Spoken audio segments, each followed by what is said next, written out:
নমস্কার বন্ধুরা, মাম্পি কিচেনে সবাইকে স্বাগত। আজকের রেসিপির নাম হচ্ছে আলু দিয়ে মৌরলা মাছের চচ্চড়ি। চলুন ভিডিওটা শুরু করা যাক। প্রথমেই এখানে মৌরলা মাছগুলোকে ধুয়ে বেছে ভালোভাবে পরিষ্কার করে রেখেছি। তো এখানে আমি নিয়েছি আলু লম্বা লম্বা করে কুচি, টমেটো কুচি, পেঁয়াজ কুচি, কাঁচা লঙ্কা চেরা, আদা রসুন বাটা, নিয়েছি লবণ, হলুদ, লঙ্কা গুঁড়ো আর সর্ষের তেল। এখন আমি কড়াইতে মৌরলা মাছগুলোকে দিয়ে দিচ্ছি সঙ্গে লম্বা লম্বা করে কেটে রাখা আলু।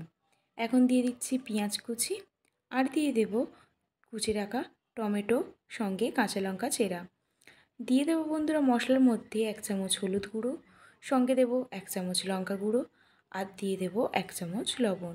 লবণের পরিমাণটা আমরা অল্পই দেব। আর দিয়ে দেব সর্ষের তেল।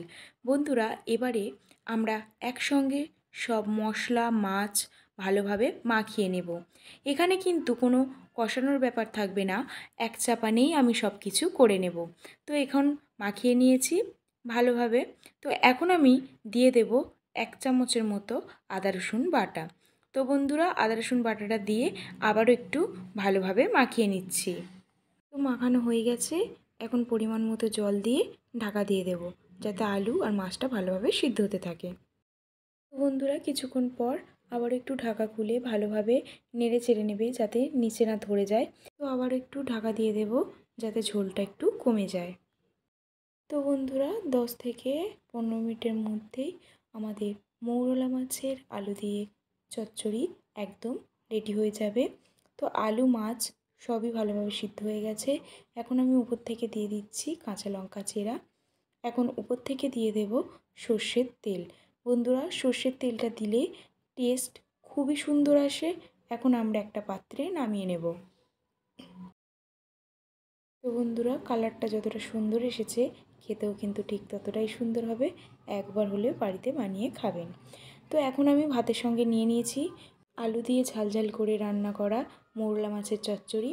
তো বন্ধুরা এখন আমি ভাতের সঙ্গে মাখিয়ে নেব। আর গরম গরম ভাতের সাথে এমন ঝাল ঝাল চচ্চড়ি কিন্তু খুবই ভালো লাগে।